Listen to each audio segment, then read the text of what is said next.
Hello and welcome back to our Moria game.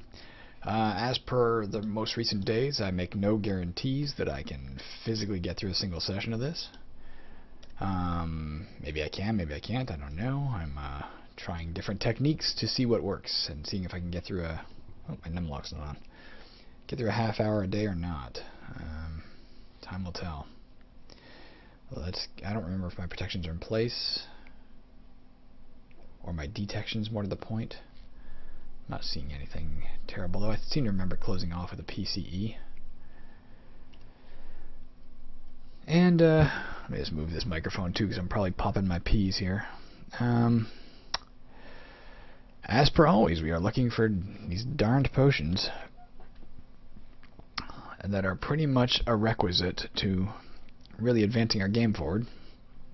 We found a lot of them. We're doing well. We're certainly not, shortchanged in any way, but that said, we need a lot of them. We still need more. Strength, Wisdom, and Constitution are three primary ones we want to get up. I can live with a lower dexterity, I think. I don't really know enough about the game to know how that plays in. At least in terms of combat, etc. I'm sure it plays in terms of trap disarming and door disarming and stealth and such, but actually I don't know about stealth. But yeah, time will tell if we need dexterity. But certainly if I can get my strength, wisdom, and constitution up. Wisdom is already maximized, but only maximized while I'm wearing this amulet. I'll probably move on after that and see what we can find at lower depths, although we're not necessarily that ready to move to lower depths in any event.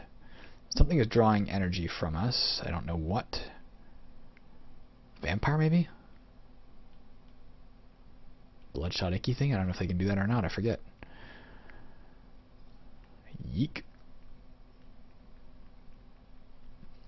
And as a subsidiary thing, we are trying to level up. Let's see what we're at now, about 106-ish. Let's see what we can finish up this episode at.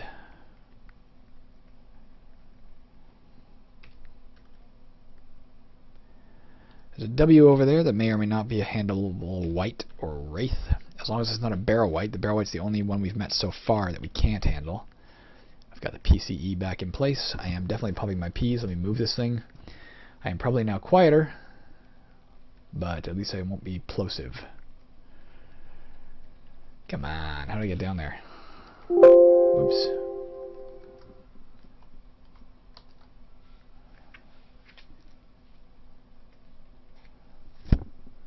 Move this off the screen.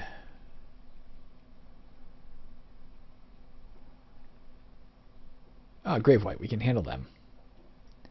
That's the highest level white we can handle as far as I know right now. But we can handle them.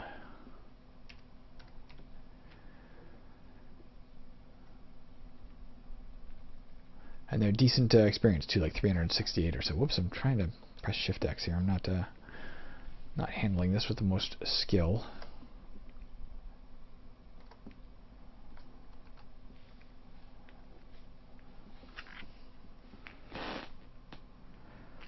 I've momentarily thrown these months and months ago, when this, or years ago even, when this started. I bought some when this physical ailment started, this possible compartment syndrome. I bought these wrist guards.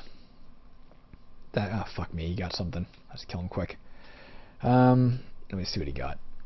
One of my staves of teleportation, as always. That's why I was carrying two. They always get the staves of teleportation. I think they burn staves first and foremost as... Shit. I didn't cast my spells. As fire-based things, as they do. Let's try and disarm that. We don't need to. Let's keep an eye on the experience 561 we're at, just to get a gist if there's any point.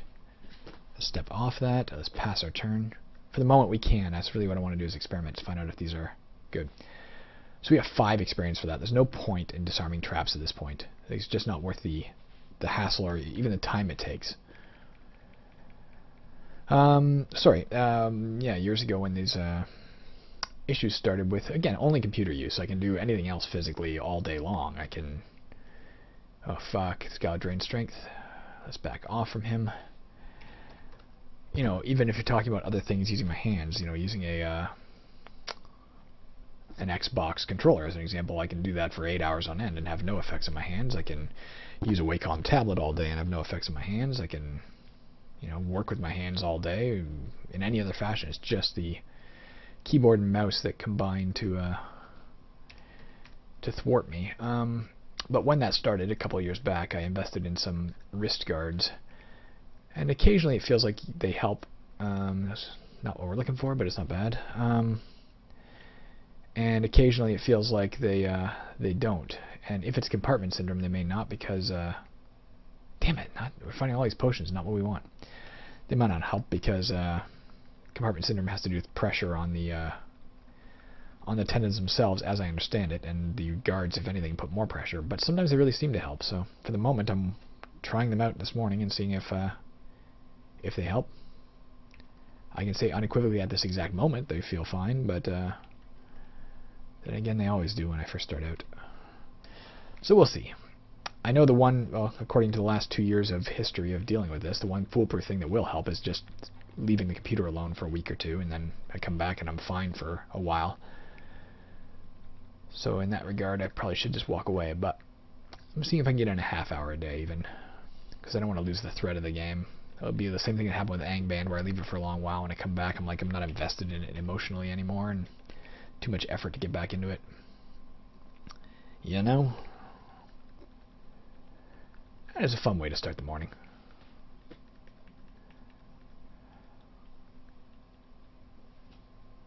Obviously got detections in place over here, given that hovering trap there.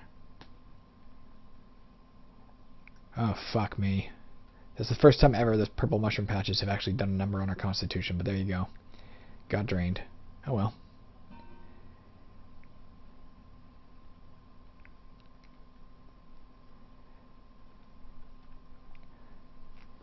Let's eat. Eat what? Some Elvish whey bread.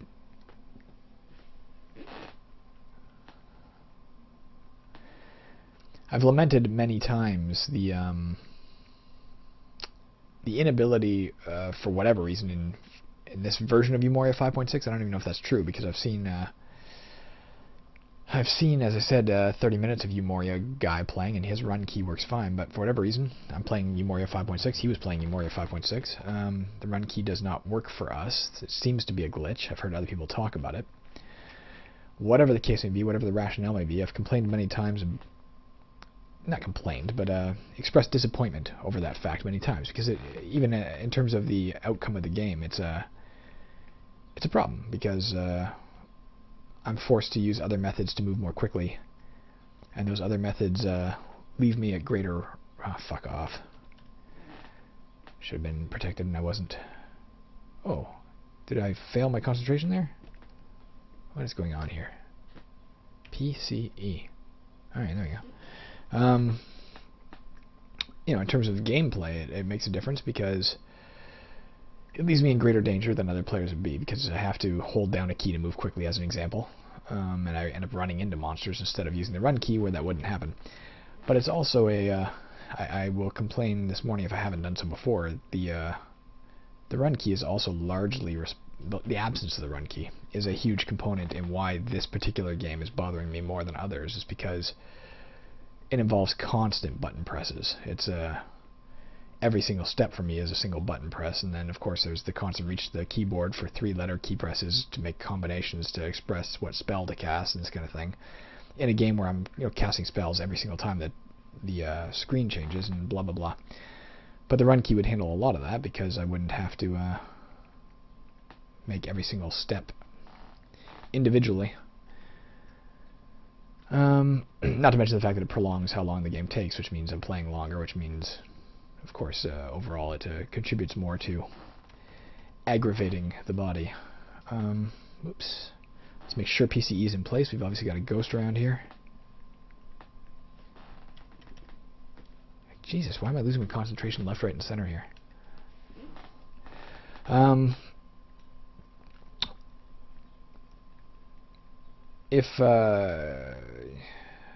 One thing I've expressed is I can use, sometimes when I'm really in the mood to play a PC game, as opposed to doing other work on the PC, where I can get away with it, I use a program called Joy to Key, which allows me to hook up a... Whoops. Oh, it's just a glutton ghost. Allows me to hook up an Xbox 360 controller to control things, and I can substitute the controls on the joystick to take the place of key presses, individual key presses. It's a free program, by the way. If you look it up, Joy to Key, all one word. It's a solid little program. It wouldn't really work with Moria, unfortunately, because there's so many keyboard commands required. Whoops. I have not done my detections here. Yeah, there's no way to map all these different key presses to the limited buttons on a joystick. It works with a lot of games, but it wouldn't necessarily work with this. But something simple like The Ground Gives Way, I don't know if you've ever played that game. Great roguelike. It only utilizes a few keys, like the directional keys and then the space bar and maybe the Z key. It might literally be the only controls in the game. Would work great with Joy to Key. So if this game continues to be a physical nuisance, I have other options I can turn to scratch the roguelike itch for a while. Although I'd like to finish this playthrough. That would be nice, all in one go. And like I said, so far actually these braces are really helping this morning, much to my surprise. Look at that, we're done on this level, I think. What are we on, 1500? Let's just head back to the surface. Why not? Get some more stats fixed. When we head back in, we'll be back at 1550. Sounds like a plan to me. Let's see, what does my equipment look like, by the way? My cloak is 1+1. There's no better cloak here. Do I need any flasks of oil? Whoops, I pressed the wrong button. Yeah, I should get some just to be safe. You never know. 3. I am very tired of the bargaining system.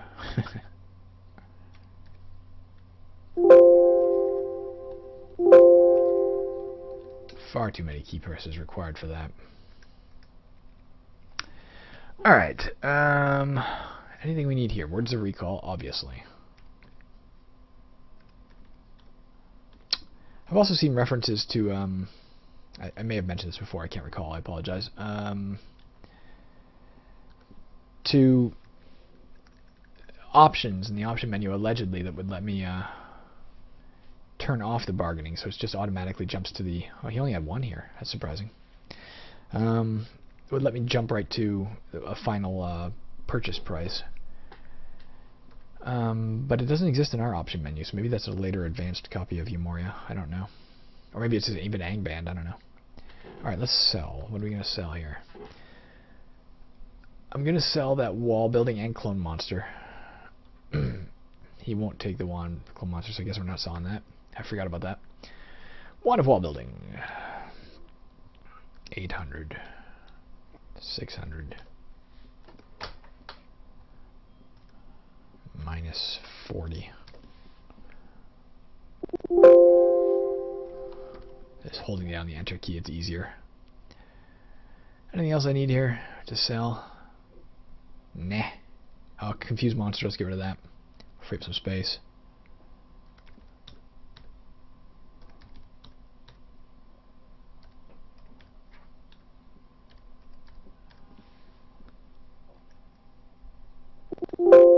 Done. Alright. Keeping the rest of this. Let's move on.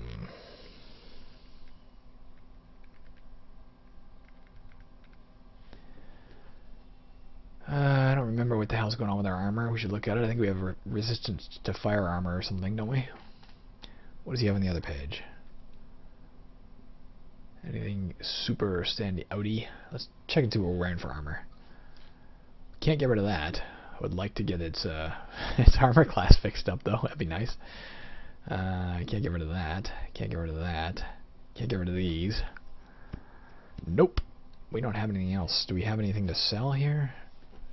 Nah. I can identify that heavy crossbow just for the sake of it. You never know. It's damned. Of course it is. I say that because I found another one just a moment ago right before we came up, and I thought I should identify these to see which one's good, but I didn't. And there you go. That's the outcome. Meh. All right. Is either of these charisma or strength damaged in this? I don't recall. No. So the things that are damaged we can't fix. That's intelligence and constitution. So be it. We can buy one more word of recall. Actually, I can sell, first of all. Sell the scroll of light I just found. And final offer 10. Great. You're awesome. Word of recall. Excellent. Love this final offer business, man. That makes my hands so happy. Scrolls of identify.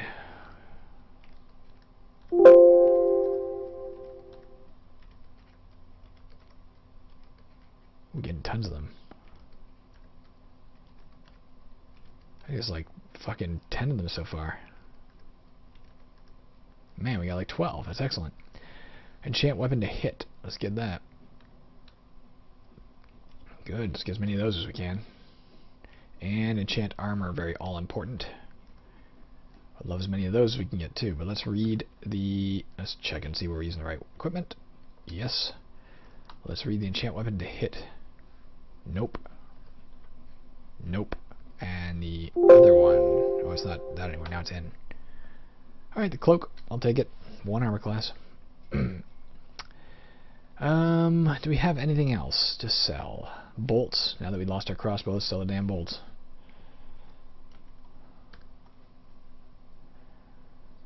Yes.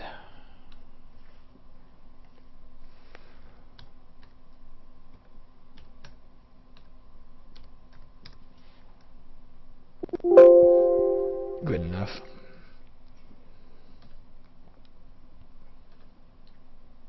I don't see those bolts. They must have been damned. I didn't really pay attention. Maybe I can tell here. Yep. Damned stuff does not show up in the store. Is there anything else we need? I think that's the end of it. I think we're done. See, nothing here. I didn't really check his weapons situation here to see if he had any like really magical, awesome things. Not that I see. Right? I'm not overlooking something obvious? Nope. Okay. Let's head back down to the dungeon.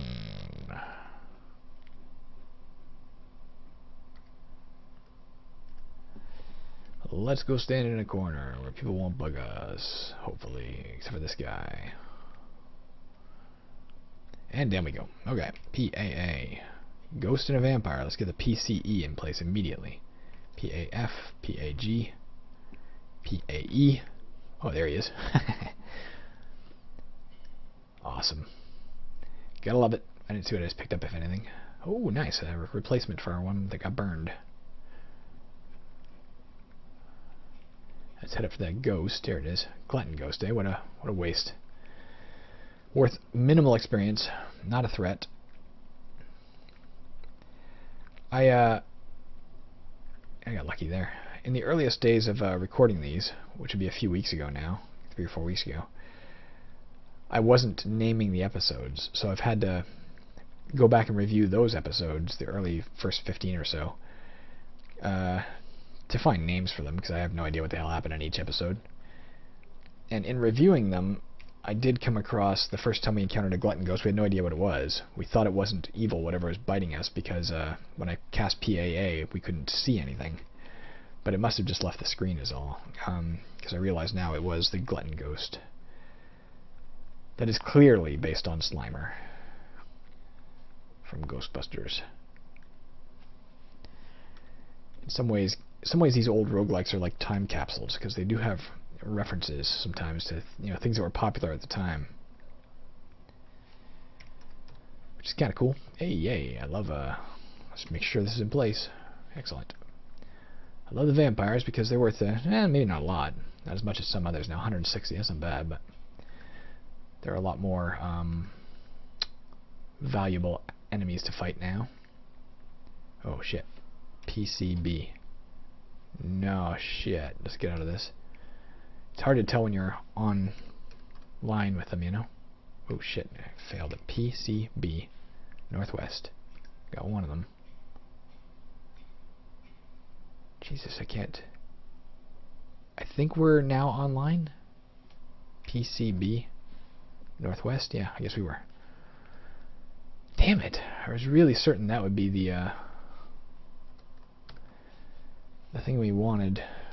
Drop the ballistarius. I don't give a shit about it.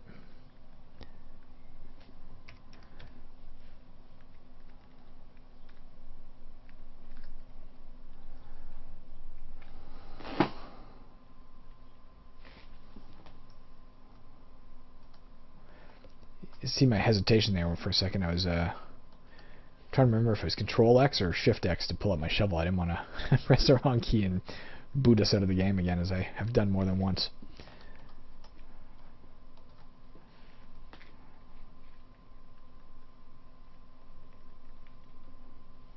I'm not doing my detections. Again, I've kind of fallen out of practice because I'm only playing a little bit each day.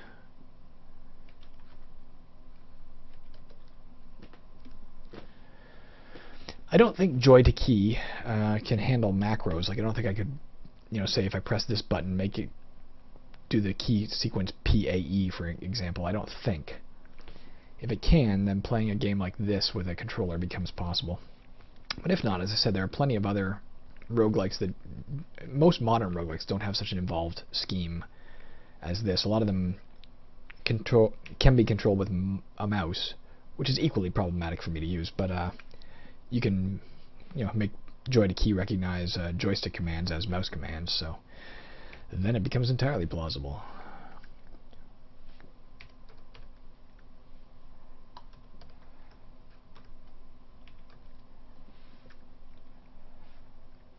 Whoops, not trying to do that.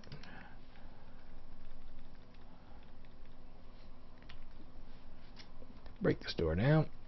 On through.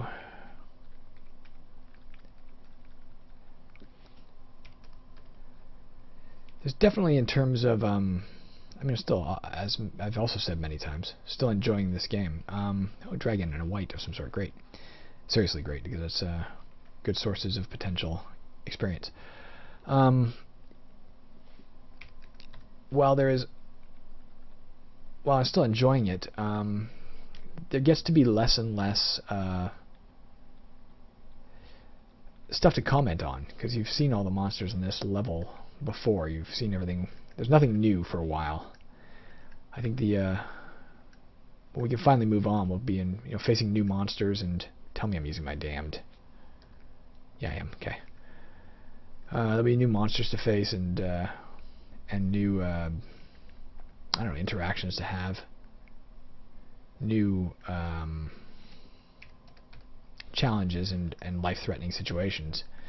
And when that comes about, there's a lot more to comment on than talking about my physicality. So I apologize that has dominated my my discussions of late, but what the hell else am I going to talk about? Killed another orc, killed another dragon, killed another wraith. Still haven't found any potions. I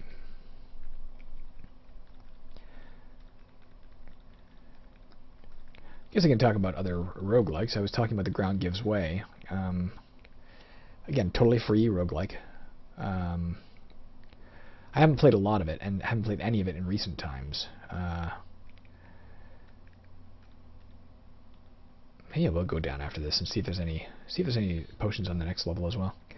I haven't played any of it recently, and there's a lot of new versions coming out all the time. It's still very actively developed. It is back in the days, though. I was mentioning as well Warlock of Firetop Mountain. Right around that time is when I really started. Well, Warlock was really the first ASCII roguelike, I think.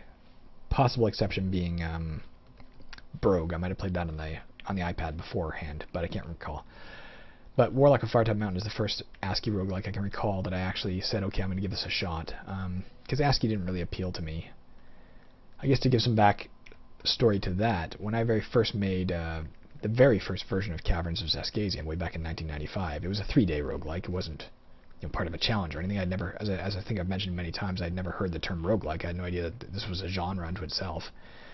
But I had encountered the game's dungeon on the Commodore PET and Sword of Fargol on the Commodore 64, which were really the inspirations originally for Caverns. Neither of those are great games, so I guess that doesn't instill confidence if I say that was the inspiration, but they were nonetheless.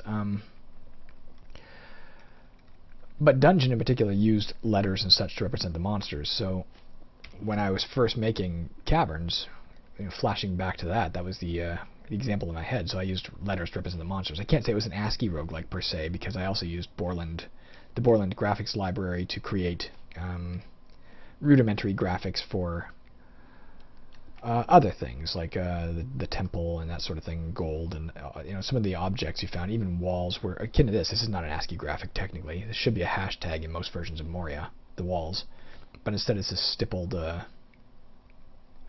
pattern, which was actually similar to the stippled pattern I used for the walls in the very first version of Caverns. Let's see if he got anything there. Did he? I think he might have. Sparks coming from my pack. Good, he got something. I say good with joking. I think he got a wand. He got my wand of frost bolts. Trey shitty. Anyways, what was I saying? But originally, the very first versions of Caverns, and for the first year or so of its existence, the monsters were represented with colored letters, and it was a big day eventually when I thought, hey, I could turn those into graphics, and I did when my programming skills increased.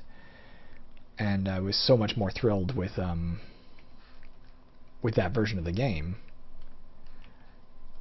because I liked the graphics. So at that point, I was sort of prejudiced against using lettering and ASCII for graphics in a game, in a roguelike, because it gave me flashbacks to the earliest versions of my game. And if the game was better with graphics, if I assumed my game was, then I assumed all games were, and anything that was still represented by ASCII at the time I assumed would be very, very rudimentary, as the earliest versions of Caverns were. I did find a very early version of Caverns, so eventually I'll do a playthrough of it. I think I'm going to start including that very earliest version in builds of Caverns 2, because it's so small. It's just an executable. There's no graphics files or anything. I'll tuck it away in a folder as like a bonus, so the public will have access to it if they're curious about the origins of the game, the very earliest versions. But yeah, I had a disdain for lettering, and therefore I avoided all roguelikes that had that for a while, assuming they'd be crappy games, which they're clearly not. There are some awesome ASCII roguelikes out there. So Warlock was the first time I ever got over that and said I'm going to give this a shot, mainly because I loved, I collect fighting fantasy novels, and I had the Warlock of Firetop Mountain in fighting fantasy form, along with like 40-ish other of the fighting fantasy books. And I was very curious to see how the conversion process worked for that game. And when I did, I fell in love with Warlock of Firetop Mountain, and it opened my eyes to the fact that ASCII doesn't mean bad. During that period, when I immediately went on a spree to say, hey, what other ASCII roguelikes are there that I can test, one of the first ones I found was The Ground Gives Way, which is an absolutely stellar example of the genre. Very simplistic roguelike in terms of its control, its UI. A lot of content, though. And have I done this? I guess so. And what was I saying? In addition to a good UI, it has some interesting things. You don't level up your character. Your leveling is only done by your inventory items. You can improve yourself through the inventory you have, but not through leveling up. Which, I got to admit, in just my own personal enjoyment, I'm never as satisfied with that as I am with games that allow you to level. But I understand the design decision, because it makes monsters are just an obstacle. Monsters shouldn't be as a general rule, if you were really exploring a dungeon looking for treasure, say, you wouldn't be like, oh good, a monster for me to fight. You'd be thinking, gee, I wish that wasn't here. And The Ground Gives Way allows you to think in those terms. Like, you can avoid monsters, you can use stealth as an option that is just as viable as anything else, because you're not collecting experience for killing them anyway. So if you get a chance, very worthwhile checking out. It uses ASCII graphics. It has a very simplified UI. As I said, I think it's just the 4 direction keys, the spacebar, and the Z key. I could be wrong about that, but I think those are literally the only keys used. And yet still has tons of complex interactions, and let's drop that. We don't want that. Mushroom of blindness. Very worthwhile checking out. I will obviously at some point do a Let's Play and a review of it, but just talking about it now because it gives me something to talk about, and I had randomly brought it up earlier, so why not continue with that randomness? He can terrify. What do I care about that? He's dead. We might be done exploring this level or very close to it, and if so, I think we're done no, I guess we're not. We're done the episode here. It's been 30 minutes. We've still not found a potion. That's 2 in a row that we've not found any potion. But we'll come back in a bit and we'll try again. My wrists are holding up just fine in these wrist guards. 0 trouble. That's an intriguing development. We'll see if it continues. I'm going to give it another shot today. Second game. But anyways, I'll be back shortly. Thanks for joining me. Check out The Ground Gives Way, and I will talk to you soon.